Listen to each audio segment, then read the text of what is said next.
O Final Level Cast está de volta para mais um episódio. E hoje a gente está aqui fazendo quase uma continuação de um programa, né, Coelho? Como é que funciona essa parada, cara? Funciona o seguinte, a gente começou no 2D e agora a gente evoluiu, adicionou ali o eixo Z, cara. E nosso mundo tá tridimensional agora, Dan. Você tá feliz com isso, cara? Tá tudo bem aí com você? Cara, a gente vai falar de Super Mario 64 pra começo de conversa. Já começou, já. Então o sorriso tem que estar espantado no rosto, é ótimo, né? Tem algumas coisas espantosas aqui que a gente vai conversar hoje. Vamos sim. Eu acho. Márcia, como você tá, Márcia? Pro programa de hoje, tá tudo bem? Como é que tá a sua semana? Não pergunta não. Dan, tem coisa que a gente deixa quieto, sabe? Sei lá, tem coisa que a gente não mexe. Entendi. Mas, sabe, a partir de agora está tudo ótimo. Que bom. É isso que importa, é o a partir de agora. Eu estou ansiosa pro programa de hoje porque o meu cérebro ele decidiu entrar num blackout e eu não consigo me lembrar de um jogo que a gente vai falar hoje. Então, eu espero ao longo do programa que minhas memórias voltem. As memórias vão puxando, amiga. Não Fica é possível tranquila. que eu passei a vida inteira sem jogar uma plataforma 3D, sabe? Meu cérebro nesse momento tá falando que não. Mas vai voltar ao longo do episódio. Tudo bem. Jogou muitos. Joguei muitos. Mas são jogos maravilhosos, então é sempre bom falar sobre eles. E Coelho, a gente tem aqui uma dupla que já veio aqui falar com a gente sobre os jogos de plataforma 2D, né? E aí a gente não podia fazer essa parte 2, né, desse tema sem trazer nossos queridos aqui mais uma vez, né? Pessoas maravilhosas, pessoas incríveis e pessoas muito entendidas que vão ajudar a gente aqui hoje. Temos como convidados, primeiro eu vou começar com um deles em ordem alfabética, Bruno Silva, meu querido. Salve Coelho, salve Dan, salve Márcia. Eu gostei de ser chamado de entendida. Eu acho assim, um adjetivo muito bom, assim, porque não é sempre que a gente é chamado de entendido. E tamo junto aí pra esse sucessor espiritual aí do último episódio que a gente teve aqui. Obrigado por estar aqui com a gente de volta, meu querido. E o Prandas tá aqui com a gente também. Opa! De volta no Final Level Cast. Já quase um quadro fixo aqui, né, Prandas? Eu sou o vizinho, volta e meio eu apareço, né? Mas obrigado aí novamente pelo convite, Coelho, Jogadã, Márcia. Tô muito feliz de estar aqui ao lado do nosso entendido Brunão, mais uma vez também, né? Mais do que entendido, Brunão, nesse episódio você tem que ser nintendido. Olha só. Ele não deixava. Ele pegou seu lugar. Olha, estamos num time aqui, Márcia, entendeu? Exato. Isso mesmo, sem competição. Nada vai tirar minha positividade hoje. Agora em 3D tem mais espaço pra todo mundo. Isso, ninguém precisa ficar se cotovelando aqui, Isso tá aí. tudo tranquilo hoje. Entendi, tá bom. Me entendi, entendeu? Jesus. Tá bom, agora forçou. Mas beleza. É com esse humor maravilhoso que a gente vai falar sobre os jogos de plataforma 3D, né? Essa evolução, essa mudança que aconteceu. A gente vai falar sobre essa transição, sobre os jogos, nossos favoritos e tudo. Mas antes da gente partir pro nosso papo sobre jogos de plataforma 3D, a gente vai fazer aqui o nosso alerta Mass Effect sobre os cuidados da pandemia. Não tem jeito, Márcia, eu sempre vou passar pra você e é você que vai dar o recado. Pode passar. Então... Eu esqueço toda semana como se eu estivesse fazendo pela primeira vez esse aviso. Mas vamos lá. Então, gente, novamente, aquela coisa de sempre, pandemia ainda não acabou. Infelizmente, a gente ainda tá vivendo este inferno de pandemia. Então, pra tudo isso acabar o mais rápido possível, vamos cooperar, continuar com todos os cuidados que a gente tá seguindo até agora. Eu espero que você esteja seguindo. Se você não está seguindo, você comece a seguir antes tarde do que nunca. O mais importante de tudo nesse momento é se vacinar. Então, se já chegou a sua faixa etária na sua cidade, por favor, se vacine, tome a primeira dose, tome a segunda dose e continue usando a máscara. A gente sempre recomenda utilizar a PFF2 porque ela veda melhor, ela é feita com um material melhor, justamente pra isso. Mas se você não tiver condições, por qualquer motivo que seja, de ter uma PFF2, use a máscara de pano mesmo e preste atenção se ela veda bem seu rosto, nariz e boca. E sempre também é essencial os cuidados com higiene das mãos e, por favor, não toque nos seus olhos, nariz e boca fora de casa com as mãos sujas e etc. E se cuidem e se vacinem. Isso é o mais importante. Vacinação. Exatamente, não fica escolhendo vacina, gente. Todas são boas. Todas são boas. Todas têm 5G, todas fazem crescer os seios, todas dão um imã corporal, todas são ótimas. Exatamente. Inclusive fica aqui a questão, né? Bruno, você já vacinou, Bruno? Já, com as 2 doses. Eu que sou um pouco mais velho, né? Aí a minha vez chegou antes, mas eu já vacinei as 2 doses, graças a Deus. Full imunizado. Experiente, Bruno. Por isso que você é entendido. É isso que eu ia falar. Mas, gente, eu sou super jovem e eu tô com as 2 doses. Eu sou jovem. Eu tô com as 2 doses tem mais de um mês já. Eu também. Mas a gente mora em cidades diferentes. É então... verdade. Somos os caçulas hoje aqui ainda. Poxa, é tão bom ser jovem. A idade que conta agora é a da vacina, né? Mais a do nascimento. Exatamente. Eu gostei muito, só fazendo um parênteses aqui, que vários governos municipais, estaduais, eles, tipo, começaram a fazer uns memes do tipo, se você cantava a abertura da Angélica de Digimon na TV Globinho, semana que vem é a sua vez de vacinar. Idades de tal a tal. Tipo, é muito bom, né? Maravilhoso. É que agora ficou mais claro ainda porque que o Bruno é tão entendido, né? Um cara vacinado. Então, se vocês querem ficar entendidos igual o Bruno Silva, se vacinem, gente. Não sei se vai ficar tanto quanto ele, mas vai ficar entendido. Vai, o 5G é incrível. Muita informação entra, né, gente? Exatamente. Coelho, vamos falar de jogos de plataforma 3D? Por favor, estive esperando por este momento. Então vamos nessa. Let's go. Tururu. Ah, então esse negócio do tururu já tá entrando no episódio já. Tipo, antigamente era só pra marcar, agora o Zabuzeta tá botando o tururu. É a forma dele de se vingar da gente. Eu tenho certeza disso. Vamos nessa então. Vamos lá. Uma nova dimensão. Eu adoro esses títulos que o Dan coloca. Eu vou repetir 100% das vezes, cara. A gente saiu do mundo 2D, apenas ir pra esquerda, da esquerda pra direita ou de cima pra baixo, e entrou em um mundo novo de aventuras, cara. A indústria completamente mudou, tanto nas possibilidades do que se pode fazer com os videogames, quanto na confusão dos jogadores também, né? Porque eu lembro quando a gente fez um episódio aqui com o Pablo Miyazawa, e ele falou que muitas pessoas, quando começaram a jogar os jogos de plataforma 3D, e se confundiam, tipo, pensaram, cara, isso aí entrou uma complexidade muito grande, eu não consigo jogar, mas hoje em dia todos já se acostumaram, e foi uma evolução de fato, né, Dan? É, de fato, mas todos não se acostumaram não, minha namorada, se ouvir isso, ela vai se sentir ofendida. Ela detesta jogo que, tipo, você tem que controlar a câmera no outro analógico, sabe? Ela curte o jogo de plataforma 2D, e ela acha isso um insulto. Não culpo. Não, mas de fato, hoje tá muito no nosso sangue, né, mas é engraçado você olhar pra trás e pensar como foi essa transição, principalmente pra pessoas não tão familiarizadas com videogame, né? Tipo, devia ser um choque, assim. Eu posso falar uma coisa, cara? Eu tava pesquisando aqui pra essa pauta e eu descobri uma parada que eu não sabia. Mas assim, antes da a gente entrar mesmo no mundo 3D dos jogos, existiam vários platformers. Eles eram de visão isométrica, que parecia que você tava no mundo 3D, um 2.5D, só que era um mundo 2D. E um deles, que foram pioneiros, assim, era um jogo chamado Penguin Adventure, que era desenhado pelo Hideo Kojima. Olha só. Não. Penguin Adventure. Mas tá vendo, Márcia? Foi pra te provocar, Márcia, eu senti. Eu senti também. Eu tenho certeza que o Coelho pesquisou assim, Kojima, plataforma 3D. Tenho certeza que foi isso. Não, mas tá tudo bem, eu tô fazendo as pazes com ele. Eu fiquei sabendo dessa. Eu fiquei feliz com isso. É bom tirar o peso do ódio das nossas... Mas isso é um assunto mais pra frente. Só ia falar que eu não conhecia esse jogo, não sabia dessa história. Eu fiquei intrigado aqui agora. Ele não é uma plataforma 3D, ele é mais um runner antigo, né? Se você olhar, parece que é um runner de celular. Kojima inovando aí nos gêneros. Tá bom. Era um Stranding Game. Não, brincadeira. Ai, meu Deus. Não, pior que eu joguei no Google agora, pra ver o que era o jogo, um dos resultados que apareceu é uma matéria com o título, assim, que o Kojima fez um jogo que um pinguim faz entregas antes do Death Stranding. Não acredito. É muito visionário, Esse né? pinguim andou pro Norman Reedus correr, mano. Exatamente. Então quer dizer que o gênero Stranding, eu não sei se é esse o gênero. A Stranding Game. Por que não o gênero pinguim? Entendi. Kojima quer enterrar isso, mas a gente tá desenterrando. Meu Deus do céu, gente. Não, esquece o Kojima, gente. Esquece o Kojima. Ele já vinha planejando isso desde sempre. Mas fala com ele, você ia perguntar um negócio pro Prandas, cara. A gente acabou falando de Kojima. Então, cara, a gente saiu da plataforma 2D e eu queria que o Prandas, ele desse um resumo, assim, do que se trata o plataforma 3D. Plataforma 3D. Te falar que acho que pra indústria esse foi um grande mistério, especialmente ali no meio dos anos 90, né? Que eu sinto que só foi resolvido realmente quando chegou o Super Mario 64. Acho que o Mario 64 foi a grande cartilha dos jogos de aventura plataforma 3D, né? Porque num primeiro momento parecia simplesmente uma tarefa de vamos pegar o que funciona em 2D e transpor pro 3D. E acho que a gente viu alguns experimentos e tentativas muito boas. O próprio Crash Bandicoot, acho que ele funciona muito nessa vibe, né? De, como seria um jogo 2D transportado pras 3 dimensões? Vocês lembram de Jax? Da lagartixa? Sim. Jax the Gecko. Você jogou esse, Bruno? Era do 3DO, sim, lembro. É. Eu lembro de jogar isso no PC, cara. Era legal.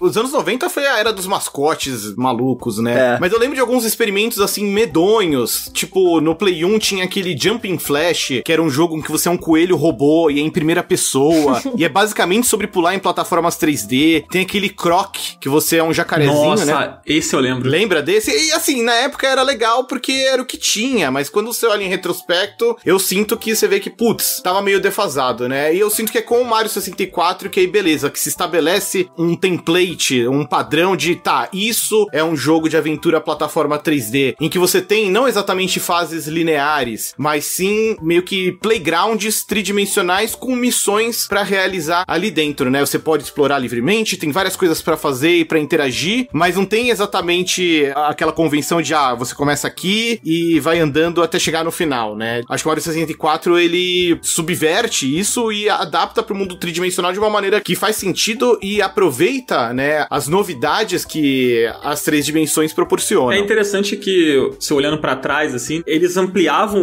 o mundo e, por consequência, eles tinham que adicionar a exploração, eles tinham que adicionar coisas pra trazer a curiosidade pro jogador poder explorar aquele mundo que era muito mais amplo. E aí também vieram os colecionáveis, por exemplo, no caso do Mario, né, que tinha as estrelas pra você pegar, né, e depois até o Donkey Kong 64, que eu nem acho um jogo tão legal, a gente pode até falar um pouco mais dele mais pra frente. Não, eu também não acho, não.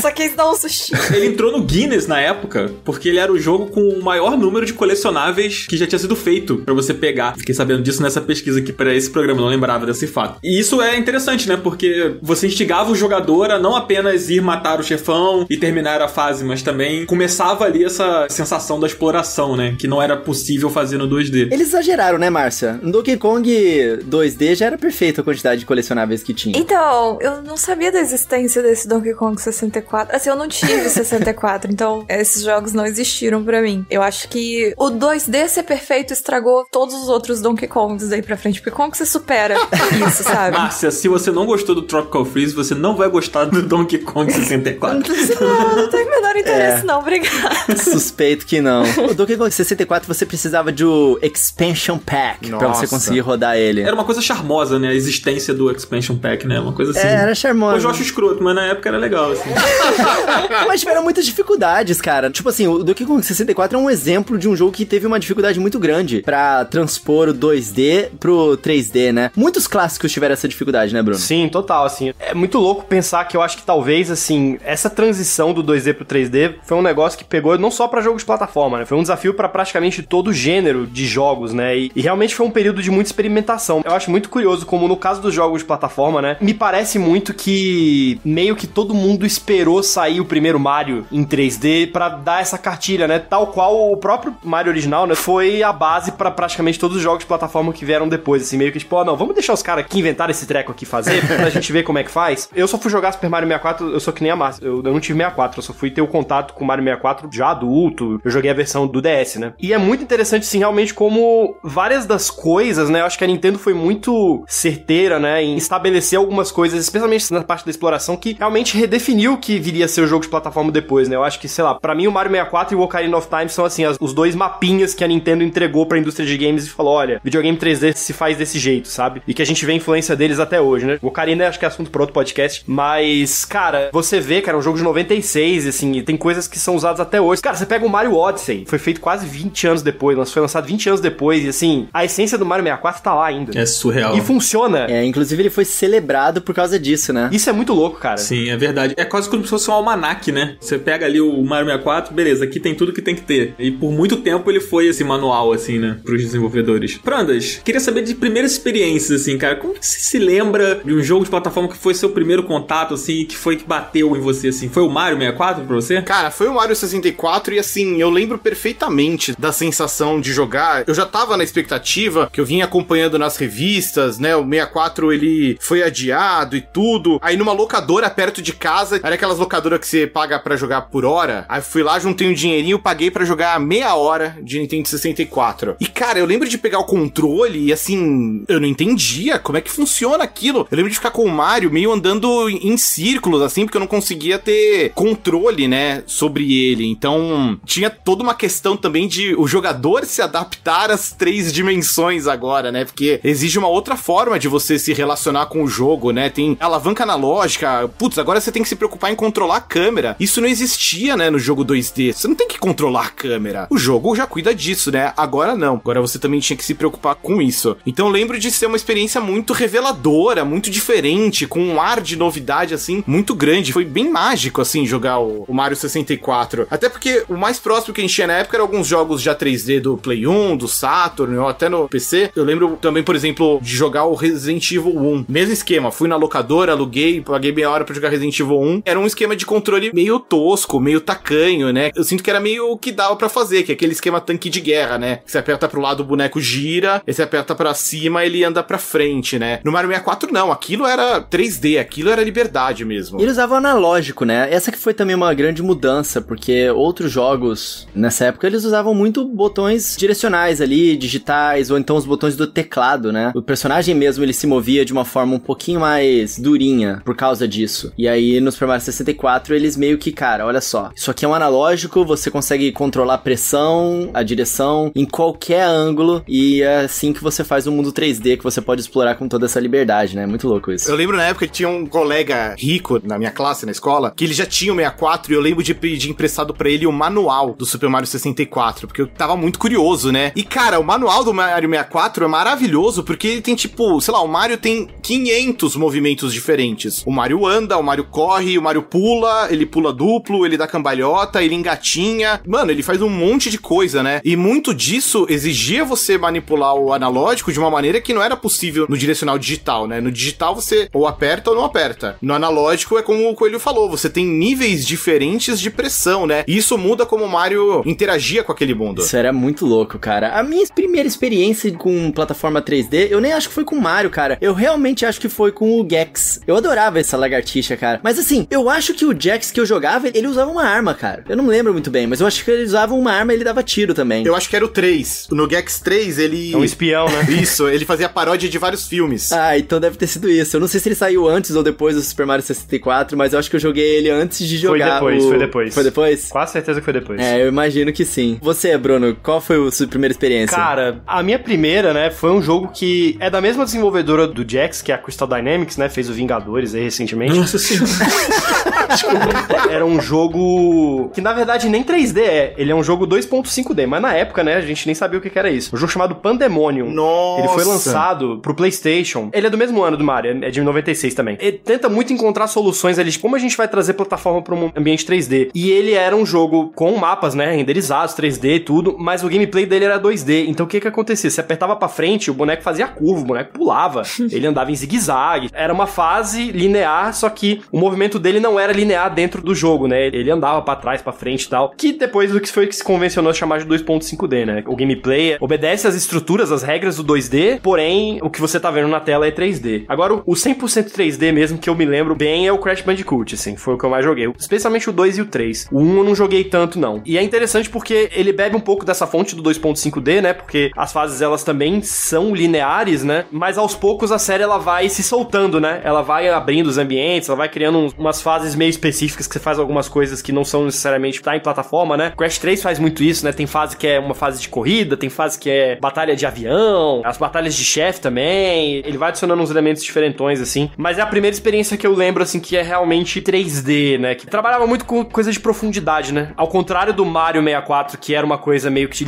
abria perspectiva e criava inúmeras possibilidades e enfatizava muito a exploração, né? Eu sinto que o Crash, ele enfatizava muito a possibilidade de ter um terceiro eixo ali e trabalhava muito com isso, né? Você tinha fases que era de frente pra trás, outras era de trás pra frente, você não viu o cenário que tava vindo na sua frente e, tipo, sei lá, tinha uma bola gigante te perseguindo e você não sabia o que tinha na tua frente, se ia ser um buraco, se ia ser, sei lá, uma barreira. É uma resposta diferente, né? Pra esse desafio do 3D que, repito, todas as desenvolvedoras estavam passando na época e ninguém sabia direito o que funcionava e o que não funcionava, na época de muita experimentação, né? É, verdade. Isso é muito legal. Você chegou a jogar o Crash, Márcia, na época? Eu não sei se eu joguei quando ele saiu. Eu tava em dúvida enquanto eu tava ouvindo aqui se o meu primeiro foi o Crash ou se foi 101 Dálmatas de PlayStation 1. Nossa! Peraí, vou até pesquisar aqui. 101 Dálmatas de PS1? Tipo, eu acho que eu vou considerar mais o 101 Dálmatas porque o Crash entra nesse 2.5. O 101 Dálmatas, ele já era quase um mundo aberto. Ah, é verdade. Tinha muita coisa pra você futicar e andar e fazer. Não, mas eu acho que ele era mais plataforma mesmo. Então eu vou considerar o 101 Dálmatas como meu primeiro. Mas eu joguei muito mais o Crash. Acho que o Crash 3, talvez, eu joguei muito. Era basicamente o único jogo que eu tinha no meu PlayStation, então eu joguei muito. Nossa, esse 101 Dálmatas é legal. Ele é totalmente plataforma 3D mesmo, assim. O Crash, ele é claramente plataforma 3D mesmo, né? Mas o Crash, ele meio que te limita num corredor de alguma forma. Exatamente. Por isso que até no início eu fiquei meio em dúvida quando eu tava pensando nele, porque ele é 3D, mas é um 3D, né? Você seguindo um trilho. Ele não tem essa liberdade, tipo, os Marios e tal. E tem alguns momentos do Crash que são claramente plataforma 2D, né? Assim, a câmera até fica de lado. Sim, exatamente. Então eu não me sentiria tão à vontade de botar ele na roda, assim, como uma plataforma 3D. Mano, esse 101 Dálmatas é acessível. Tô vendo a gameplay aqui, o maluco ficou meio perdido, e aí ele ficou parado durante um tempo, aparece umas setinhas meio que indicando, olha só, você pode vir por aqui, ó. Que legal. Caraca, naquela época, olha aí. Era um baita jogo. Mario aprendeu com 101 Dálmatas algumas Olha coisas, aí. certeza. Coelho no Japão diz: Mario aprendeu com 101. Você tá vendo, Nintendo? A gente tá explanando aqui de onde veio as fontes. Quem te viu, quem te vê, as máscaras caem. Olha, Coelho, depois você foi clipado lá chamando o Doom Slayer de Master Chief. Mano, foi maravilhoso. Essa é a próxima, hein?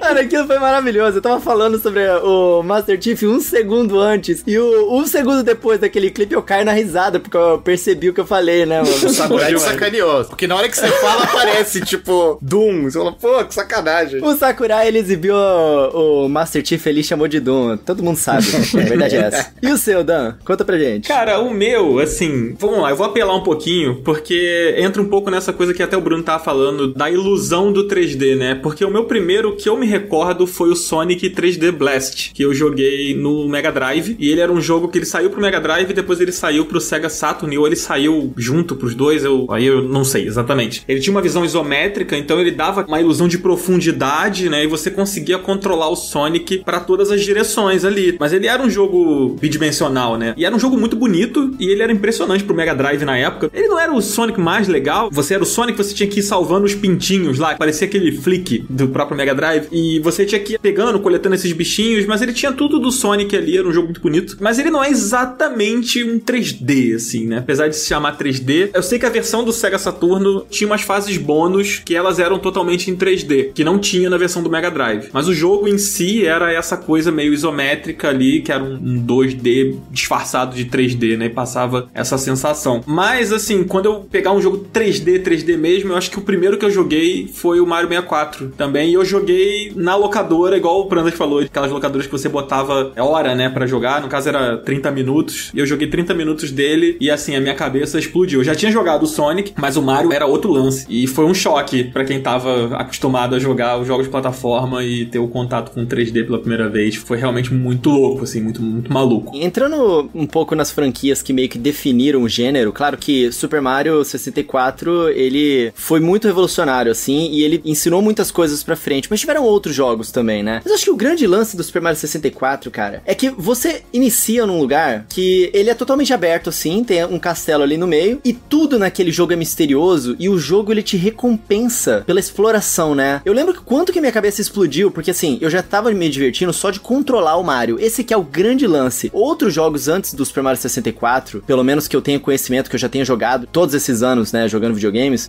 controlar o personagem não era por si só a diversão, era o que tava em volta dele. Lição 1 de game design, isso daí, né? Pois é, cara. E o fato de você ter tantos controles assim com o Mario, e a forma com que você posiciona o analógico, se é um pouquinho só, se é mais, se você gira e não sei o que, se você anda pra frente correndo, aí você aperta pra trás, dá um pulo, e o Mario faz um movimento totalmente diferente, dependendo de como você tá controlando ele, só isso já era muito legal de você conseguir atingir lugares diferentes. Então eu já tava me divertindo muito com o Mario e com o long jump dele, que eu adorava usar o long jump, antes de eu conseguir entrar na primeira fase, que é o Bob-omb Battlefield, porque eu não sabia como que entrava na fase, até eu encostar na parede e o quadro fazia assim, ó, aquela mexidinha assim. Aí eu, caralho, que porra é essa, meu irmão? Que é isso? Eu não sabia que eu tinha que pular dentro do quadro, porque como é que você vai imaginar que você tem que pular dentro da parada, sabe? Então essa sensação de explodir a mente que o Super Mario 64 dava era um negócio muito único, assim, que não tinha sido visto antes também, né, Dan? Sim, real. E as sequências de plataforma dele são muito legais, né? O Bruno frisou isso lá no início, e é verdade, né? Tipo, são coisas que até hoje você vê sendo feito de forma semelhante, claro, né? A tecnologia mudou, evoluiu, e eles evoluíram as ideias, mas tem tudo ali, sabe? É impressionante como é um jogo pra frente, né? Do seu tempo, assim. Mas eu queria perguntar pro Prandas, cara, além do Mario 64, qual que você tem como favorito, cara? Quando você pensa nesses jogos tão importantes e que marcaram muito, né, essa época dessa virada aí do 2D pro 3D, qual que você olha pra trás e pensa, cara, esse aqui, sei lá, você tem vontade de rejogar ou você ainda rejoga hoje, assim? Cara, eu pensei muito nisso hoje de tarde, quando eu tava já imaginando aqui a nossa gravação. Tem um jogo que eu gosto muito que já é um pouco mais pra frente, não é tão da virada, mas acho que ele tem um impacto quase tão profundo quanto o Mario 64 teve na sua época. É mais o início dos anos 2000, que é o Prince of Persia: Sands of Time. É um jogo que eu gosto muito, acho ele muito inovador. Mesmo hoje em dia, acho que ele tenta umas coisas diferentes. Eu amo esse jogo, cara. E, pô, na época foi um negócio de explodir a cabeça, assim, né? Tudo, os gráficos eram lindos, ele era super interativo também, né? Todo o lance do parkour, na época foi super inovador e deu uma revitalizada na franquia, né? Prince of Persia, que eu gostava bastante, mas assim, era uma franquia associada à nostalgia, né? Era um jogo de DOS e tudo. E também toda a mecânica de viagem no tempo, né? E ali foi um ponto de virada muito importante pra própria Ubisoft, né? O Sands of Time deu super certo, rendeu continuações, teve um filme da Disney com o Jake Gyllenhaal e, assim, serviu como base pra depois criarem o Assassin's Creed, né? Que é um jogo que acabou, na minha opinião, moldando todo o futuro da Ubisoft. Assim, hoje em dia, meio que todos os jogos da Ubisoft é Assassin's Creed diferente, né? Verdade. O que não é ruim, né? Tipo, sei lá, o próprio Far Cry. Acabou de sair o Far Cry 6. Far Cry meio que é um Assassin's Creed em primeira pessoa com um monte de arma, né? O boneco também pula, é super atlético, tem um mapa gigante pra explorar, né? Tem os Ubi Towers ou não? Não, eles tiraram. Não tem mais. Tem uns 3 Far Cry já que eles tiraram as Ubi Towers. Já venceram, né? Superaram essa. Superaram, é.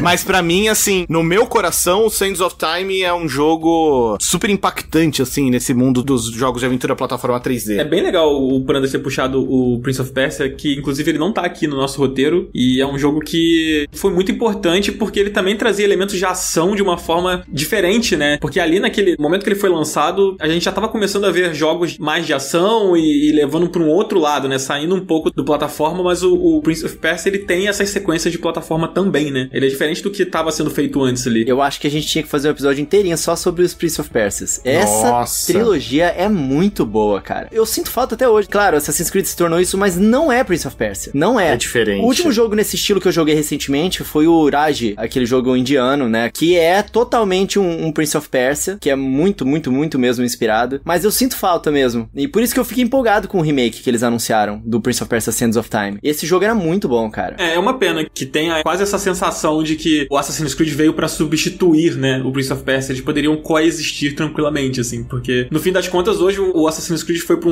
uma direção tão diferente do que ele mesmo era no início, que ele tá cada vez mais distante do que era o Prince of Persia, né? É. Dos últimos que eu joguei, principalmente esse mais recente dos Vikings, ele é completamente um RPG de ação, assim. Essa parte do Prince of Persia reza a lenda que a Ubi não mexe muito com o Prince of Persia porque eles não são donos da IP, né? Então, desde que Assassin's Creed fez sucesso, meio que pra eles faz mais sentido financeiramente fazer Assassin's Creed, né? Então tem essa questão também. Faz não sabia sentido, dessa eu não parada. sabia disso. Eles têm que pagar royalty pro criador Jordan Mechner toda vez que eles fazem um Prince of Persia novo. Ele merece. Merece muito, cara. Paga ele, Ubi. É um puta jogo de plataforma também, cara. Até o primeirão, né? A gente falou muito do Sands of Time, mas se você parar pra pensar do primeirão também, ele estabeleceu muita coisa, né? Nossa, Trazendo sim. uma estética um pouco mais, entre aspas, realista, né? Pelo método de produção dos sprites, né? Então, realmente é uma série que tá marcada mesmo na história dos games. Cara, eu lembro que eu me confundia muito, assim, não me confundia porque os jogos são bem diferentes, mas assim, a movimentação do personagem do Prince of Persia original, 2Dzão lá, com a do Flashback, era muito parecida, né? Nossa, total. Flashback tem um outro jogo meio da mesma época, o Another World, ou Out of This World, ele tinha nomes diferentes dependendo da região, que também o gráfico era todo feito com rotoscopia, os movimentos eram muito suaves. E sabe que ele teve uma entrada no mundo 3D também de plataforma, que é o Fade to Black. Foi. É meio que uma continuação do Flashback. É, nossa, pode crer. Só que ele não era plataforma, era mais um jogo de ação, assim, resolução de puzzle e você tinha seu tirinho. Ele lembra um pouquinho, sabe o quê? Eu acho que era Shadow Warrior, alguma coisa assim, no Nintendo 64, que era um jogo de Star Wars. É o Shadows of the Empire. Shadows of the Empire. Era muito bizarro esse jogo, cara. Era. Mas, Coelho, quando você pensa nos seus favoritos, cara, o Prandas citou o queridíssimo Sands of Time e você, cara. Não vale o Mario 64, todo mundo já falou do Mario 64. Não, cara. Tem muitos jogos de plataforma 3D assim. Tem um, cara, que tá aqui nesse roteiro. A gente já até falou algumas vezes nele, mas eu não canso desse jogo, que é o Conker's Bad Fur Day. Eu falei muito dele no nosso episódio sobre o Game Pass, cara. E esse jogo, ele realmente mistura o plataforma, que o Conker, ele vem, né, de um histórico de plataforma, só que ele adiciona ação ali no meio e até mesmo um pouquinho de third person shooter ali. Mas eu acho que atualmente tem muitos jogos de aventura 3D que eu gosto bastante e que também influenciaram mais pra frente, né, coisas que acabaram sendo criadas, né? E eu acredito que, cara, eu vou ter que mencionar os Marios, não tem como, mano. Mario é muito isso, mas eu acho que quando a Nintendo ela tentou refazer os Marios 2D, entre aspas aqui, numa perspectiva 3D, eles acabaram criando uma forma de criar plataformas 3D muito diferente de novo, que é com o Super Mario 3D Land, né, e o Super Mario 3D World. No caso do Super Mario 3D Land, que eles utilizaram de forma muito inteligente o 3D estereoscópico do 3DS ali. Ai, sim, eu queria muito falar desse jogo. Obrigada, Coelho. Não é, Márcia? Você chegou a jogar ele no 3DS? Joguei, ele é perfeito. O único jogo que fez uso, né, do 3D, do 3DS. De forma direita, né? De uma forma um dos boa, pouquíssimos, realmente. Ele não é meio que um Mario 2D, só que em 3D? Por causa da linearidade e tudo mais? Então, eu lembro muito pouco dele, eu queria até poder rejogar, porque, tipo, eu lembro de coisas que me marcaram nele, sabe? Que o 3D que era muito legal, que tinha puzzles que dependiam do 3D, literal, não só o 3D de você ver, né, o Mario andando lá dentro. Eu lembro muito de umas plataformas que às vezes você tava andando e aí a visão tava, tipo, em 2D, e você ia andando com o Mario e tinha uma parede, então você não conseguia passar, não tinha forma de passar. E aí você acionava, tipo, uma ponte que ela vinha se desdobrando, saía da tela, passava pela parede e entrava na tela de volta. E aí você conseguia contornar. Então eu lembro disso e eu acho isso, assim, muito sensacional. Uma das coisas mais incríveis que eu já joguei, de fato. Isso era muito legal. Você lembra naqueles pedacinhos de puzzles também que tinham vários bloquinhos? Aí você não sabe exatamente qual bloco tá mais perto, qual tá mais longe, por causa do desenho da fase. Você só consegue perceber quando você liga o 3D e isso explodia a mente, Sim, né? É muito incrível. Porque você ligava o 3D, você via aquela profundidade e você conseguia identificar, né? Era muito louco isso. Nossa, não, esse jogo era muito perfeito. Ele era tão perfeito que quando ele se tornou o Super Mario 3D World e você não tinha mais esse 3D estereoscópico do 3DS, ele se tornou um jogo excelente ainda, é muito bom esse jogo, mas ele ainda é um jogo um pouco, às vezes, que você tem um pouco de dificuldade de acertar as plataformas. A gente até chegou a comentar sobre isso, né, Dan? Sim, no programa que a gente fez sobre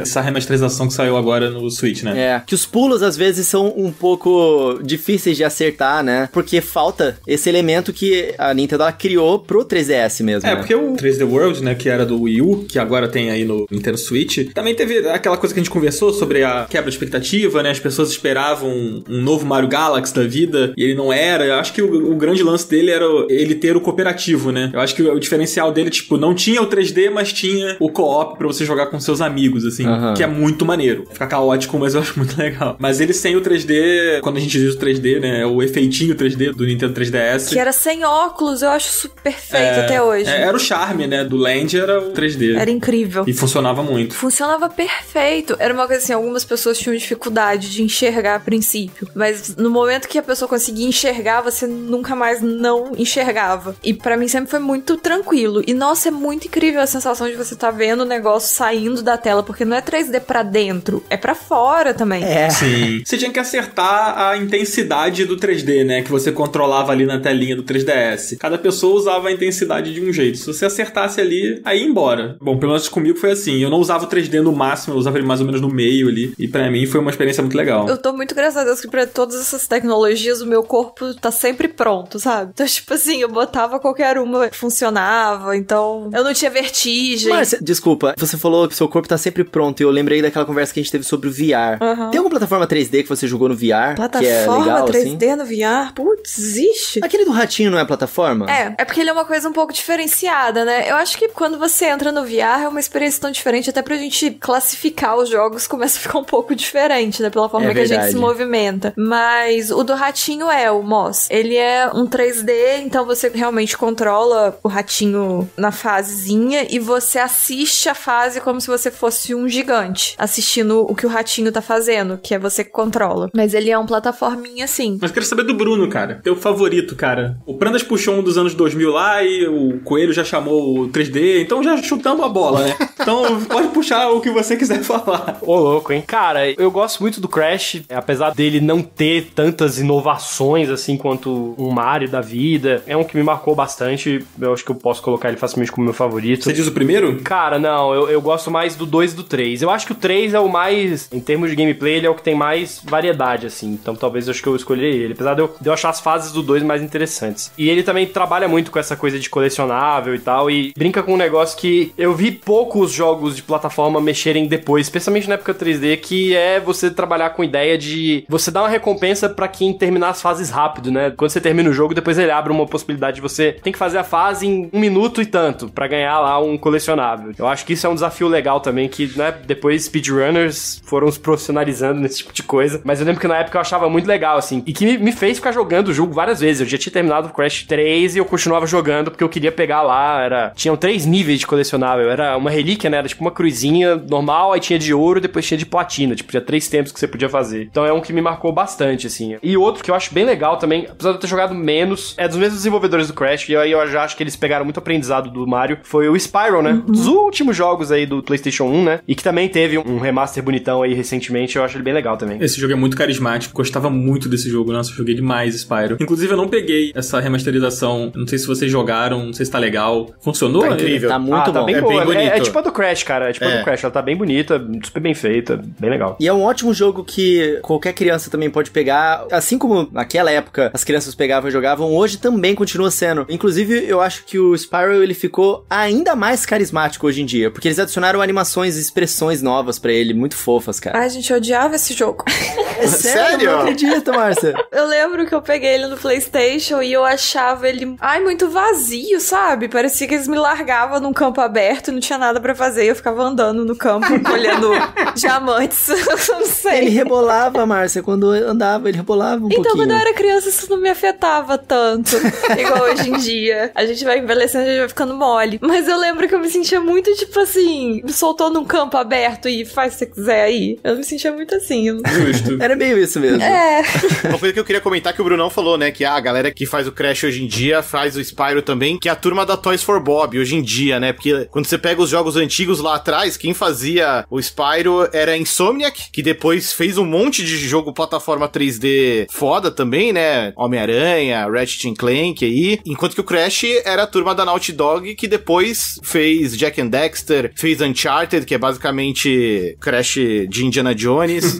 Então tem todo um legado aí, né, de jogos de aventura plataforma 3D aí entre esses estúdios, né, Naughty Dog, Insomniac, Toys for Bob e afins. Caraca, é muito louco. Total, uma coisa que eu acho legal do Crash, assim, eu não era o maior fã de Crash na época, acho que é porque eu joguei tarde, assim, sabe? Mas uma coisa que eu acho interessante é que o Crash, ele era muito difícil, né, cara? Diferente dos outros, do Mario e tal, o próprio Sonic Adventure, ele era um jogo difícil, cara. Eu lembro quando eu tive contato com ele pela primeira vez, eu achei muito difícil. Aí eu não sei se é uma memória falsa minha, porque nos remasters agora ele é absurdo de difícil, né? O primeiro ele é mais difícil que os dois, eu tenho a impressão, assim. E depois eles deram uma facilitada. Eu joguei o primeiro. Eu lembro que eu tinha um CD com os 3, e aí o primeiro eu nem encostava, era muito difícil. Ele era bem difícil, muito desafiador. Até pensar num jogo da dificuldade que ele tinha e você fazer esses desafios de velocidade, né, de cumprir a fase rápida e tal, era um negócio meio maluco, né? Eu tenho uma opinião um pouco impopular sobre o Crash 1, porque eu sei que muita gente acha ele o melhor e gosta mais dele que dos outros. Até a coisa do remaster, eu acho que veio muito essa ideia, assim. Eu acho que o Crash 1, ele não é difícil. Eu acho que o Crash 1 é mal feito. Olha aí. Eu acho que a dificuldade do Crash Bandicoot 1, ela vem muito do fato de que eles estavam aprendendo ainda a mexer com a parte do 3D, assim, tipo... Você percebe muito que era uma coisa de experimentação que, em 2017, quando eles foram lançar o Crash Trilogy, na E3, teve um daqueles painéis lá do Geoff Keighley que eles entrevistaram os caras da Naughty Dog, tipo... Cara, os caras falavam que eles faziam as fases do Crash no Photoshop, gente. Isso! E tinha uma ferramenta que transformava pixel em mapa 3D. Então eles conseguiam pensar na fase meio que com a ideia 2D e depois transportava pro 3D. E o Crash 1, eu acho que ele lida um pouco mal, assim, com a movimentação do personagem. Na dinâmica do pulo, ele é um pouco esquisito. Ele não sabe exatamente como lidar, em que ponto ele cai, se vai cair, não vai. E no remaster isso ficou ainda pior, porque eles fizeram algumas mudanças muito sutis ali no arredondamento das bordas, e no Crash 1 isso é bem visível, que direto você pula na plataforma, mas você cai na pontinha e você escorrega e morre. Tipo, isso era muito comum no remaster. Eu acho que até ele ajudou a mostrar mais, assim, que, cara, em comparação aos outros dois, o Crash 1 ele é meio mal feito. Será que eu não gostei por causa disso, na época? Então, quando a gente pega esses jogos mais antigos, eu tenho muito problema em jogar coisa antiga por isso, porque às vezes tem coisa que te estressa e é difícil, porque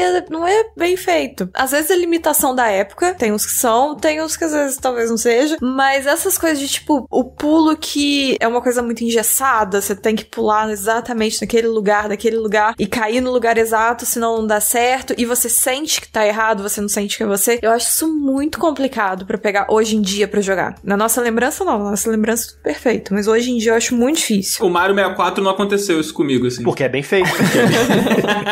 Eu joguei essa trilogia que saiu no Nintendo Switch, né? Eu lembro que quando ela saiu, muitas pessoas criticaram principalmente a câmera, né? Ah, tinham que ter arrumado a câmera e não sei o quê. Vi vários colegas, várias pessoas comentando no Twitter, assim. E aí eu fiquei curioso, né? Porque o meu demorou pra chegar e tal. Aí quando eu fui jogar, eu joguei, eu achei incrível, assim. Aí eu não sei se é a memória, né, afetiva que camufla certas coisas, ou se realmente ele envelheceu como vinho, assim. Eu não estranhei nada. Joguei numa boa, continuei achando incrível. Tem um lance que eu acho legal da câmera do Mario 64, que eu acho um detalhe genial, que talvez faça uma certa diferença, que é o fato de que a câmera, ela tá integrada na narrativa, né? Não é uma câmera onisciente, né? Um artifício. A câmera do Mario 64 é efetivamente um laquito, né? Que fica te acompanhando com uma câmerazinha pendurada na vara de pescar dele. Sim, isso é sensacional. Né? Então, se você parar pra pensar, na real, no Mario 64 você controla dois bonecos, né? Você controla o Mario e você controla o laquito. Eles personificaram a câmera, isso foi genial, cara. É, tem uma sala no castelo, lá já pros andares mais superiores, que tem um espelho, né? E aí quando você olha no espelho, você vê o laquito ali do seu lado e fala, olha, esse safado tá aqui. Você, falando nisso, eu me lembrei da memória na época de eu ter realizado, essa câmera tá me seguindo, é ele que eu vejo. Cara, isso é muito bom. Pena que o único maior problema que o Super Mario 64 tem hoje em dia é justamente a câmera, né? Eles podiam ter ajudado, permitido que você controlasse direito, né? Porque ainda você pressionar os botões ali pra conseguir mover a câmera igual era no Nintendo 64, que só tinha um analógico, você não tinha o analógico da câmera, cara, era muito ruim. Então, mas eu acho que o incômodo maior é porque agora você tem o seu outro dedão num outro analógico e você quer mexer o outro analógico. Porque eu não acho que ela funciona mal. Eu acho que é a sua memória muscular querendo fazer você mexer a câmera, sabe? A gente se acostumou com coisa boa, né? É tipo jogar o GoldenEye 007 hoje em dia, né? Porque na época a gente não tinha muita referência de FPS em console, não existia o conceito de um controle com dois analógicos. Se você vai jogar o GoldenEye hoje em dia com os controles padrão, é muito esquisito, é muito diferente, porque não tem uma segunda alavanca analógica, é muito esquisito, é muito esquisito. É verdade, mas na época era fantástico. Pra mim é outro jogo que envelheceu também mal pra mim. Era muito incrível na época, mas hoje em dia acho que tá superado já. Com certeza. Não à toa, eu acho que é um dos poucos casos que tentaram trazer de volta com remake e não funcionou. Assim, as pessoas não compraram essa ideia, porque eu acho que é muito isso, assim. O 007, ele era muito o sentimento da época ali, né? De você poder, pela primeira vez, jogar com os amigos ali, 4 controles, a tela dividida e tal. Era, sei lá, os primórdios do que seria o multiplayer depois, né? De FPS. Aí isso, hoje em dia, já foi superado, de fato. Acho que eu tô com o Bruno nessa aí. Mas eu amava o 007 na época. Nossa, sim. Cara, a gente citou vários aqui jogos incríveis dessa virada, né? E aí a gente chega num ponto da história ali nos anos 2000 em que o FPS começou a ganhar muita força, né? E os próprios jogos em 3D começaram a tomar o espaço, né? De maneiras diferentes, não apenas com jogos como o Mario 64, mas foram surgindo cada vez mais jogos diferentes. E a gente teve uma época ali que eu acho que o jogo de plataforma 3D perdeu um pouco a força, Prandas. Como você vê essa época, assim? Você acha que os jogos não eram tão legais ou as pessoas estavam mais interessadas em desenvolver outras coisas? Como você vê esse momento ali, meados dos anos 2000, assim? Eu acho que foi um momento em que realmente a indústria começou a explorar outras coisas, né? Porque, como o Brunão apontou um pouco mais cedo, tanto no 2D quanto no 3D foram os jogos de aventura plataforma que meio que deram o caminho das pedras, né? Indicaram os caminhos que poderiam ser seguidos, as ideias que funcionavam. Então acho que assim, ali no final dos anos 90, início dos 2000, os jogos de aventura plataforma 3D dominaram porque eram a novidade. Mas aí aos poucos as desenvolvedoras foram explorando outros gêneros, né? O FPS, notavelmente, jogos de corrida, mas outras coisas também. Um tipo de jogo que acho que é muito representativo disso são os jogos de luta. Porque, foi um domínio total nos anos 90, né? A febre do Street Fighter 2, o desafio do Mortal Kombat. A bizarrice do Virtua Fighter. Joguei muito, inclusive. Mano, eu lembro que eu pulava com o personagem e parecia que ele tava na lua, né? Porque era ele em câmera pula, lenta. Ele demora pra cair. E era um jogo lento, né? O Virtua Fighter e tudo. Então, assim, era legal pela novidade, mas os jogos 2D dominavam, né? Era o Street, era o Mortal Kombat, o King of Fighters, preferência nacional, né? Que dominou até o final dos anos 90 também. E acho que a série Street Fighter é bem representativa disso, porque você teve Street Fighter 3, que foi muito legal, mas não tão popular, e a série sumiu, né? Teve aqueles Street Fighter EX 3D pro Play 1, depois pro Play 2, que eram legais, mas na real era muito tosco. Mortal Kombat nunca parou, mas assim, os primeiros jogos 3D de Mortal Kombat são indiscutivelmente o ponto mais baixo da série, e eu sinto que os jogos de luta só foram engrenar novamente lá no final dos anos 2000, quando veio o Street Fighter 4. Foi a Capcom, foi de novo o Street Fighter, que quebrou o código ali e abriu o caminho para os jogos de luta voltarem, desta vez em 3D, mas com uma jogabilidade que não ficava devendo em nada ao 2D, né? Tanto que no vácuo do Street 4 a gente teve o reboot do Mortal Kombat, o próprio King of Fighters e a SNK foram voltando aos poucos com seus jogos. Tudo bem, teve Tekken, né? Nesse meio tempo, mas acho que o Tekken sozinho não segurava a onda. O Tekken é exceção, né? Ali de qualidade. Sempre né? fez sucesso.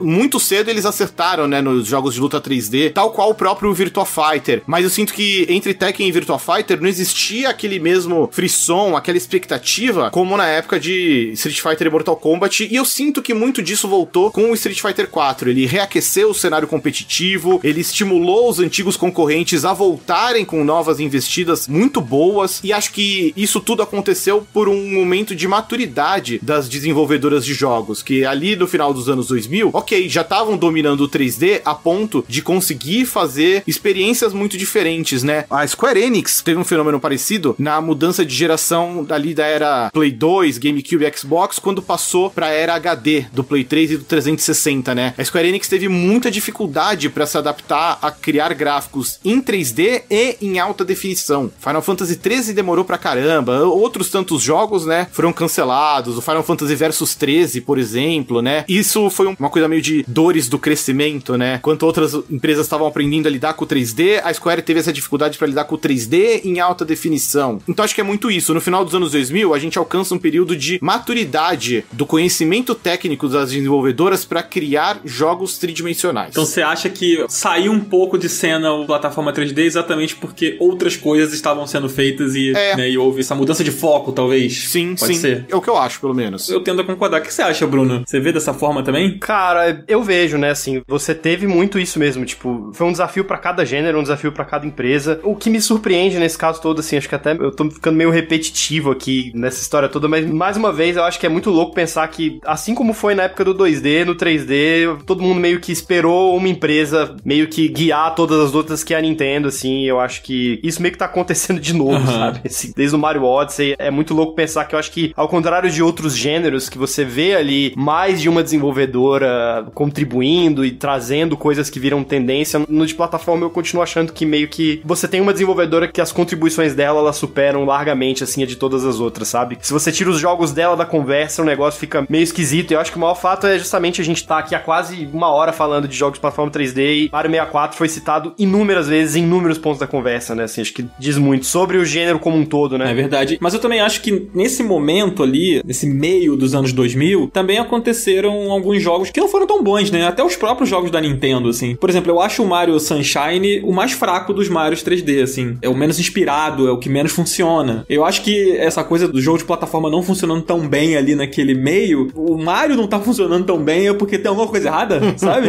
E aí, tipo, depois veio o Mario Galaxy em 2007, que pra mim é sensacional e mudou um pouco as coisas. Mas o próprio Banjo-Kazooie perdeu muito popularidade ali. Não sei como que o Coelho não citou o Banjo-Kazooie. Eu só tava tentando não me repetir, porque eu já tinha falado deles no programa do Game Pass e, cara, são jogos que estão no meu coração, Nossa. mano. Não tem coisa, estão na minha alma, no meu sangue aqui, cara. Eu amo muito. Exceto o de Xbox 360, que eu só joguei um pouquinho, assim. Infelizmente não me interessou tanto. E foi mais ou menos nessa época que a gente tá falando, né? Tiveram os Sonics também que tropeçaram demais, assim, né? Sim. Tipo, foi uma queda do personagem, assim, né? Foi uma sequência tão ruim de jogos do Sonic em 3D. Acho que o único que acertou mesmo foi o Adventure, né? O Adventure 1 e 2, que são bons jogos, assim. Ó, pra mim, eu gosto muito da primeira fase do Sonic Adventure 1, a que tem a baleia. Sim. Mas, cara, de resto, eu sinto que é um jogo que não faz jus ao Sonic. Ele se atropela, sabe? As fases não funcionam. O Sonic Adventure 2, acho que ele acerta um pouco mais nas fases do Sonic, mas peca em trazer uma variedade nada a ver, assim. As fases de robô com o Tails e o Eggman, e as fases de procurar Esmeralda com o Knuckles e a Rouge, eu acho muito nada a ver. E uma coisa que eu queria comentar do Banjo-Kazooie, eu acho o primeiro, assim, fenomenal. Pra mim, ele é a forma final do Super Mario 64. A Rare pegou, assim, a fórmula do Mario 64 e levou à perfeição. Tanto que eu acho o primeiro melhor do que o Banjo-Tooie, que é muito bom também, mas ele é basicamente mais do mesmo. Não que isso seja ruim. E o Donkey Kong 64, acho que o problema dele, ele é exagerado. Ele tem muito colecionável, ele não precisa de tudo aquilo. É um jogo inchado. Tem demais, não precisava. Nessa parte do Sonic, acho que o grande desafio que a SEGA não conseguiu cumprir, assim, é que, se você parar pra pensar toda a ideia do Sonic, né? O Sonic, ele foi construído em torno de uma ideia de como a gente vai fazer um jogo que parece com o Mario, mas você faz coisas de um jeito tão diferente que não é exatamente exatamente Mario, né? O Sonic respondia essa pergunta super bem na época 2D, de modo a, cara, conseguir rivalizar com o Mario, que é um negócio muito louco. E eu sinto que a SEGA não conseguiu encontrar a resposta pra essa pergunta quando virou o 3D, sabe?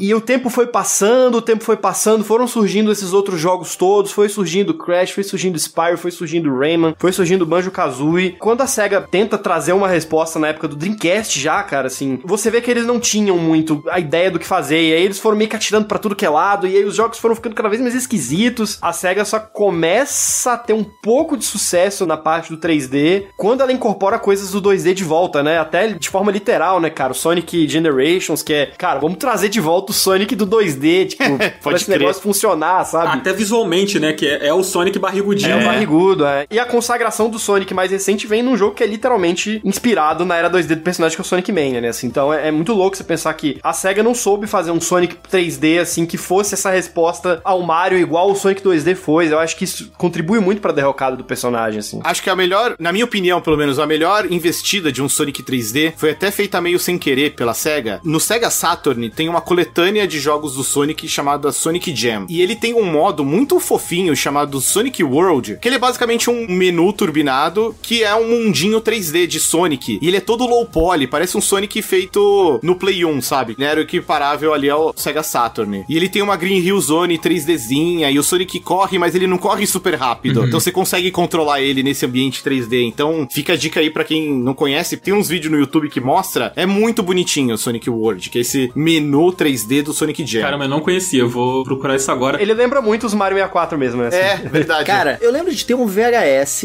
de um filme do Sonic. E nesse jogo, você conseguia assistir, acho que num trailer dele, ou você conseguia assistir um episódio. Ai, eu acho que sim. Um desenho, né? É, do desenho. É, pode crer. Essa coletânea, ela é bem boa, ela tem vários conteúdos adicionais. Não são só os jogos, tem filminho, tem arte conceitual, é bem completinha pra época. É, bem legalzinho mesmo. Eu tava lendo aqui agora, enquanto vocês estavam falando, e parece que esse level, né, ele era um protótipo do Sonic Adventure. Nossa, olha só. Tô lendo aqui, de acordo com a Retro Gamer Magazine, um artigo, o Sonic Road era um protótipo do Sonic Adventure que foi compilado pra entrar aí nessa versão, né? Saiu como essa versãozinha aí, bônus. Que da hora, cara. Podiam ter deixado o protótipo.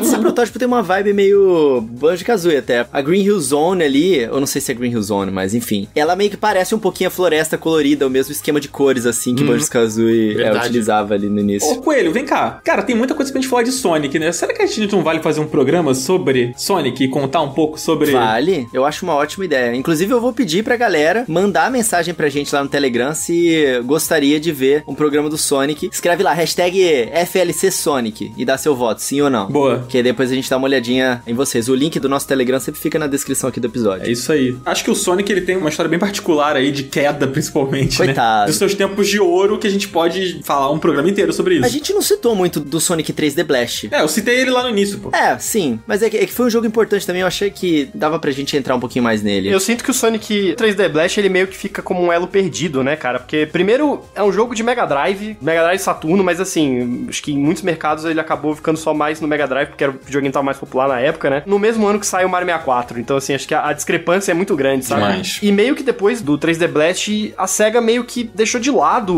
o Sonic no Saturno, né? E até deixou o próprio Saturno de lado, né? Porque, pô, bom, 2 anos depois só, o Dreamcast já tava praticamente na rua já. Então, acho que meio que foi aquela coisa, né? A SEGA meio que tentou fazer um Sonic 3D, ficou pensando. Enquanto ela foi pensando, foi aparecendo um monte de jogo de plataforma 3D e meio que eles perderam o bonde, sabe? É, pode ser. E o 3D Blast, eu acho que ele fica meio que como esse elo perdido, sabe? Assim, até pela própria gameplay, né? Ele lembra muito o Sonic 2D, né? Assim, sim, a coisa da perspectiva isométrica, né? Ele não tinha cara de jogo 3D, né? O chão dele era todo quadriculadinho, assim, que era pro jogo poder fazer a perspectiva, tipo, pra gente saber, né? Eles usam a perspectiva do quadrado pra gente saber, aqui ele tá subindo, aqui ele tá descendo. A gameplay dele era meio cansativa também, né? No início ele era divertido, você pegava lá os bichinhos e tal, mas depois ele começava a ficar meio, isso aqui de novo. Eu tive a fita dele no Mega Drive e eu não me recordo se eu terminei esse jogo, sabe? Eu lembro que eu joguei, eu gostei, assim, por um tempo, mas eu preferia voltar no Sonic Knuckles, por exemplo, que é um jogo que eu gostava muito, do que ficar jogando o 3D Blast, assim. Não era a melhor experiência do Sonic no Mega Drive, nem de perto, assim. Agora, eu tô triste porque você adicionou aqui na lista dos jogos que foram os tropeços dos jogos 3D, você colocou Super Mario Sunshine. Eu senti que essa foi pra mim, essa foi pra você. Que bom que você percebeu.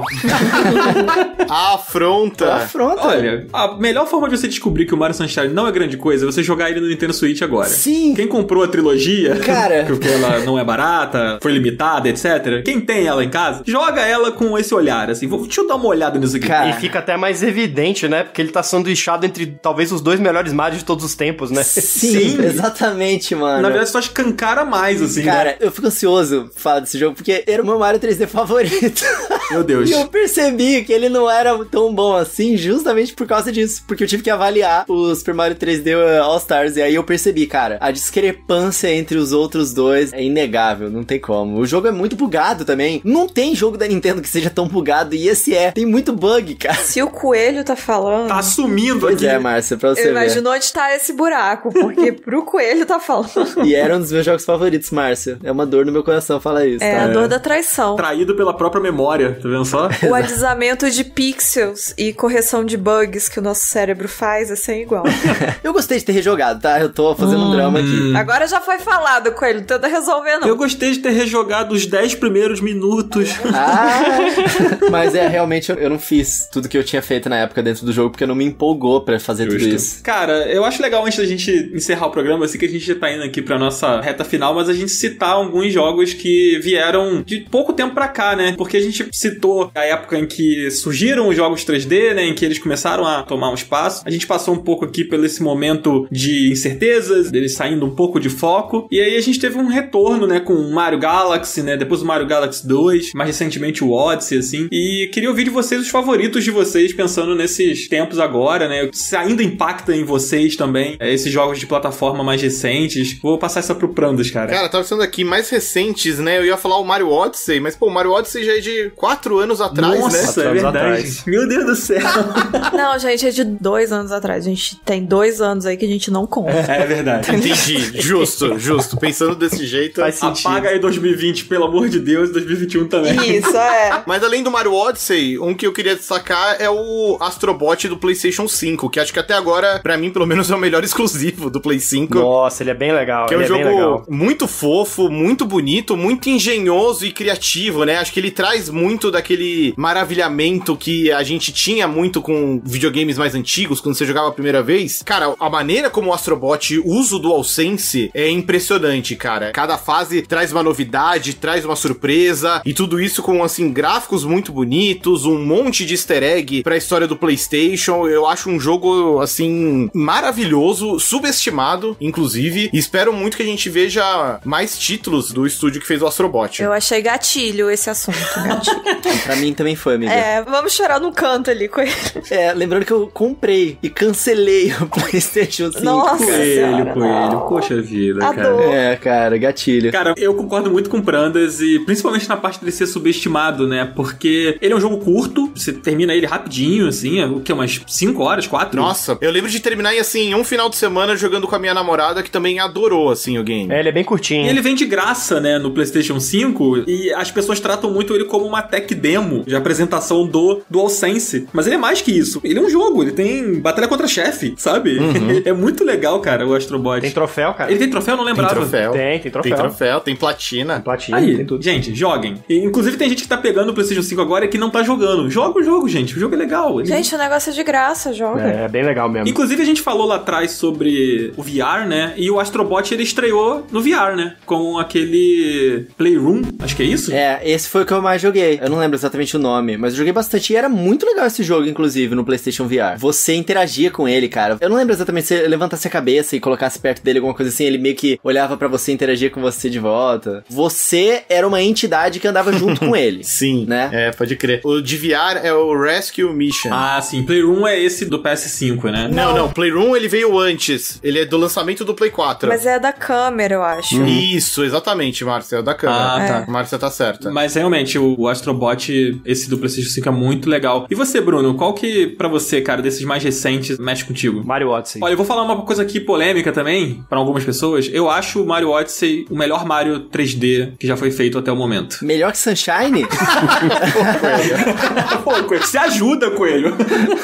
Pra mim, o Mario Galaxy era o número 1 até eu jogar o Odyssey, cara. O Odyssey, pra mim, ele é mais veloz, o Mario é mais incrível de controlar. É bom demais, cara. O controle dele realmente no Super Mario Odyssey é muito bom. O Galaxy é sinistro, né, gente? O Galaxy é bom demais. O Assim. Galaxy é bom demais. Trilha sonora orquestrada. parada. É fantástico. Jesus. O Galaxy, ele tem um lance que a gente falou da câmera, né? Que antes do Super Mario 64 era meio automático, o jogo controlava pra você, né? Nos jogos 2D de plataforma. E aí a gente começou a ter controle sobre a câmera nos jogos 3D. E aí no Super Mario Galaxy, eles voltaram com o controle automático da câmera, só que dessa vez com uma inteligência, né? Porque o controle do Wii ali, você não tinha um analógico pra controlar a câmera. Então, o jogo sabia onde que você queria estar olhando, controlava a câmera pra você. Ah, é? Na minha cabeça eu que controlava a câmera. É porque era muito bom, amiga. É, que doideira. Nossa, Mario Galaxy é É. muito legal. Mas, assim, pra mim, eu já vou me enfiar na frente aqui da minha opinião. Eu tava tendo uma revelação, assim, enquanto a gente gravava, que eu acho que eu não gosto muito de plataforma 3D. Eu tava pensando, tipo assim, todos os títulos que a gente ia falando, eu ficava meio, tipo... Teve alguns que eu gostei de jogar, mas chega um momento que ele não chega no meu pico de gostar de estar jogando aquilo, não sei. Eu me sinto meio solta. É a sensação que eu falei do Spyro. Eu sinto isso em todos. Mas claro que tem uns que fazem, né, bem feito. Tipo, Mario Odyssey mesmo. É um jogo que eu acho muito legal, as coisas que eu vejo, as coisas que acontecem, as mecânicas e etc, etc. Mas eu sinto que tem tanta coisa pra fazer e eu consigo ver tão longe lugares que eu posso ir e explorar, e isso me dá uma certa ansiedade que eu não consigo simplesmente curtir o jogo, sabe? Eu fico sempre com a sensação que eu estou a um passo de estar perdida. Eu tenho um pouco disso. Mas eu quero roubar aqui no que eu vou falar, que eu tava pensando enquanto a gente falava de algum jogo, agora eu não lembro qual jogo. No jogo Fez, que é um jogo 2D, mas você tem que pensar ele como um jogo 3D. Muito bom, Então, é verdade. eu tô roubando aqui que esse é meu preferido. Excelente. Foi excelente. Foi bem pensado. Fez muito bem aí nessa seu comentário. Obrigada, Dan, muito obrigada por isso. Hoje o Coelho não fez nenhuma, mas todo mundo fez alguma. Me sinto representado, Que tá? bom, é. Pra quem não jogou o Fez, acho que foi na hora que o Coelho tava explicando do Mario 64, do negócio do espelho e de ter a sensação de ver algo novo pela primeira vez. Com o Fez eu tive exatamente essa sensação que vocês também descreveram em outros momentos com 3D, que eu lembro de uma parte que eu morria muito, eu tinha que pular numa plataforma e toda hora que eu pulava eu caía. Eu não conseguia acertar essa plataforma. O Fez, ele é literalmente 2D, você vê ele sempre em 2D, mas o mundo de Fez é como se fosse um cubo, então você pode enxergar as 4 faces do ambiente que você tá girando, né, pelos gatilhos e tal. E acaba que você tem que lidar com as fases tendo essa noção de que ele é um cubo, ao invés de simplesmente interagir com as coisas com a forma que você tá enxergando naquela face. No momento que eu percebi que eu tinha que lidar com o jogo assim, foi esse momento que eu fiquei, meu Deus, o mundo tem outras camadas, então eu senti que tipo, eu vi uma coisa extremamente nova. Então eu tô roubando, botando ele no meu preferido. Justo. Ele tem essa mecânica, depois a gente vê um pouco naquele Captain Toad também, né? É parecido aquela coisa de você girar o cenário, né? Isso é muito legal. É, eu só joguei muito pouquinho. Mas o que eu acho muito interessante do Fez é justamente esse ponto da plataforma me marcou muito por isso, porque você enxerga a plataforma de um jeito que ela tá ao seu alcance, mas se você vê no cenário 3D da coisa, ela não tá. Ela só parece que tá quando ela fica em 2D. Então isso eu fiquei, assim, muito esperto, muito esperto. Eu desculpo todos os erros do homem que fez esse jogo por ele ter feito esse jogo agora. E você, Coelho? Cara, olha só, vocês já citaram vários jogos incríveis e que são totalmente memoráveis. Eu quero fazer uma tangente de um jogo que não é tão bom assim, mas que, por eu esperar que ele fosse ser ruim, me surpreendeu e foi um jogo legal de jogar. E que, surpreendentemente, eu recomendo. Eu tenho feito aqui roteiros pra crianças, no Dia das Crianças e tal. E esse aqui eu acho que é um muito bacana, que é o jogo do Bob Esponja, cara. Que é o Bob Esponja SquarePants Battle for Bikini Bottom. Ele teve um relançamento esse ano, ou foi ano passado? Acho que foi ano passado. Ano passado. Ele é um jogo legal, cara. Ele segue essa linha dos jogos 3D, tipo Mario 64 mesmo, onde não existe necessariamente um fim da fase, né? As fases são mais abertas, com vários objetivos espalhados pelo mapa. E aí você tem uma main quest também pra você fazer. Eles conseguiram meio que criar uma diversidade legal de fases, a ambientação é legal, as missões são variadas. Tipo, o jogo ele tem um quê de ação também, né? Que você cai na porradaria. Tem os chefes ali, que não são só beat'em up de você dar aquela monte de porrada e vence o chefe. Você tem que pensar e entender como é que funciona. É bem feito, cara. E tem os personagens também secundários que você pode utilizar. É legal. Esse jogo ele é um remake? Ele é um remake, exatamente, de um jogo antigo. Eu não cheguei a jogar o original, não. Muito legal. E é um jogo barato, cara. Então, quem tá procurando aí um jogo pra dar pra criançada,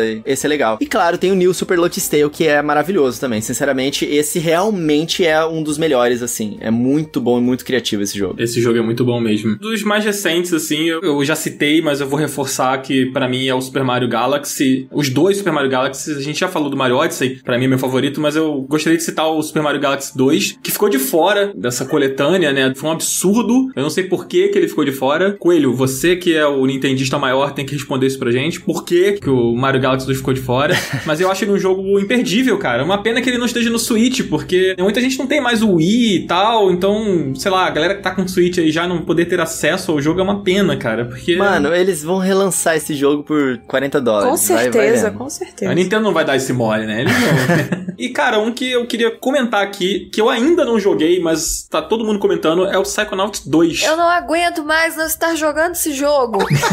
A gente vai jogar. Eu vou culpar o Kojima por isso. É culpa dele. Márcia, você precisa terminar o Death Stranding, Márcia. Termina o Death Stranding, que aí você pode jogar o Psychonauts 2.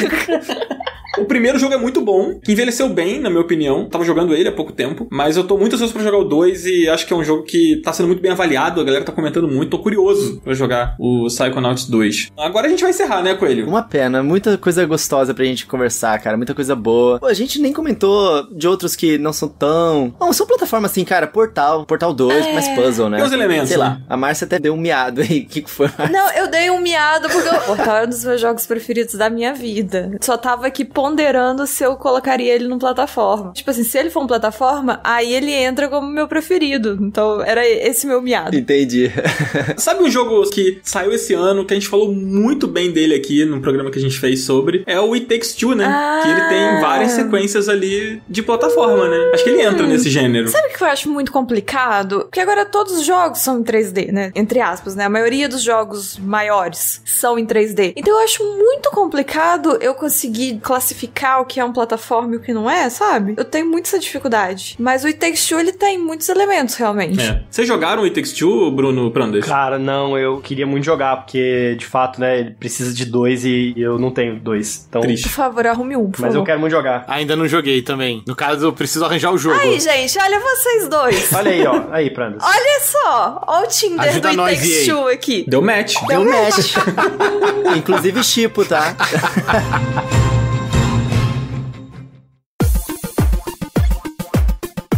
Bom, a gente vai ficando por aqui. Vamos agradecer aqui os nossos queridos convidados que voltaram pra falar sobre essa sequência aí de jogos de plataforma. Bruno, cara, muito obrigado por ter colado mais uma vez no Final Level Cast. Esse papo foi irado. E quem sabe vocês não voltam aqui pra falar de Sonic, né, de repente aí, essa promessa aí que ficou no ar. Deixa aí suas redes, cara. Fala aí onde a galera encontra seu trabalho e volte sempre, mano. Olha, depois que você falou, eu só tenho uma coisa a dizer, ô Dan. Dame-yo. Tô pra terminar o Yakuza 0, cara, então me pegou no coração aqui. Pô, eu agradeço mais uma vez o convite, sempre à disposição aqui do Final Level Cast, vocês são demais. E pra quem quiser acompanhar aí, é só ir em twitch.tv/BrunoFreaks, é um free e o X no final, faço lives às terças, sextas e domingos, então espero vocês lá. Você tá jogando o Yakuza ao vivo? Tô jogando Yakuza ao vivo, inclusive, provavelmente quando esse episódio for ao ar eu já vou ter terminado, já tô bem na reta final do jogo. Legal, cara, esse é meu Yakuza favorito. Nossa, é bom demais, cara. Nossa, eu tô pirando, assim, nos plot twists, assim. E o jogo em si também é maravilhoso. O mundo, as side quests, é totalmente nonsense, é incrível. Muito bom. E tem o OutRun completo no jogo, né? Sim. Muito legal. Prandas, cara, muito obrigado também, Prandas, por colar aqui nesse papo. Deixa suas redes, deixa onde você tá fazendo seu trampo aí pra galera. Sei que você tá fazendo live também. Obrigado, cara, mais uma vez por colar aqui sempre com a gente. Imagina, é um prazer estar aqui com você, Jogadã, com a Márcia, com o Coelho, com o meu querido Brunão. Quem quiser me acompanhar, tô lá na twitch.tv/cprandoni. Também é a arroba do meu Twitter. Tô fazendo live toda segunda-feira à noite. Tô me dedicando aí à série Metroid. Já terminei o Zero Mission, terminei o Samus Returns, terminei o Super Metroid. Agora tô no Fusion pra depois jogar ao vivo o Metroid Dread. Então quem quiser acompanhar é só colar. Metroid Dread que sai no dia seguinte dessa gravação aqui. Então tá todo mundo no hype pra jogar. Delícia. Tô aqui, neste momento, decidindo se eu fico de madrugada acordado esperando ou se eu acordo amanhã cedo e já ligo o videogame, cara. Tô ansiosíssimo pra jogar esse jogo. É, vai ser irado demais. E a gente vai falar sobre Metroid Dread aqui no Final Level Cast. Yes! Não nem cobrar, gente. Já tá prometido. Vamos falar sobre Metroid. Coelho, a gente se vê aqui semana que vem, né, cara? Semana que vem, toda quarta-feira, às 10 horas da manhã, tem um episódio fresquinho do Final Level Cast, que agora você pode seguir a gente, ativar o sininho lá no Spotify, que está notificando direitinho. Muitas pessoas reclamavam que o Spotify não notificava, agora vocês podem fazer isso. E, cara, sinceramente, todo mundo aqui agradece muito se vocês puderem deixar um review lá no Apple Apple Podcast ou no agregador de podcast que vocês utilizam. Isso ajuda a gente pra caramba e a gente lê. E tem uns muito fofos, inclusive. Então, muito obrigado por todo mundo que escreve as nossas reviews lá. E vem conversar com a gente, cara, no nosso grupo lá do Telegram, que o link fica aqui na descrição. E claro, pode vir dar uma troca de ideia. Dar uma troca de ideia, ótimo, né? Dar uma reclamada, dar uma patada, enfim, não sei. Não, isso aí é do nosso saque. No saque, @RicardoNaldi. Isso, justamente. Mas as nossas arrobas estão na descrição do episódio aqui também, pra vocês virem bater o papo com a gente nas redes sociais, principalmente no E Twitter. falarem coisas boas, palavras doces, isso é com a gente. Cara, mas Márcia, todo mundo fala coisas fofas e boas pra Eu gente. sei, por isso que não chega nada Não é? no É nosso lindo. saque, só chega na gente. Eu amo. É. Nosso público é lindo, maravilhoso. Mas olha só, eu fiz uma promessa lá no Twitter que se o Metroid Dread ficasse com menos de 90 no Metacritic... Ai, meu Deus, você vai pôr piercing no umbigo. Não, eu vou botar piercing no umbigo do Ricardo. Então, ó, no momento eu acho que ele não tá com 90 lá. Ainda vai sair mais nota aí. Mas se terminar aí, né, daqui a uma semana, 2, ele não tiver com mais de 90, vocês podem ir lá no nosso saque e reclamar com o Ricardo pra que ele ponha esse piercing, né? Pra que ele venha me encontrar pra que eu possa pôr o piercing nele. Que essa promessa aí tá feita e eu vou cumprir. Só depende do Ricardo. Eu acho certo isso. Eu acho necessário. Eu acho necessário a justiça sendo feita. A justiça sendo feita. Ainda mais que ele não cumpriu a promessa dele. Exatamente. Exatamente, é isso aí. Bom, e agora sim a gente vai encerrando, gente. Não deixa de seguir a gente também aqui, né? Não sei se o Coelho já falou isso, mas tá nas nossas redes aqui na descrição também. Segue lá o Pranda, segue o Bruno. E até quarta-feira que vem às 10 horas da manhã. Valeu, gente. Tchau, tchau. Valeu. Beijos. Este podcast foi editado pela Maremoto.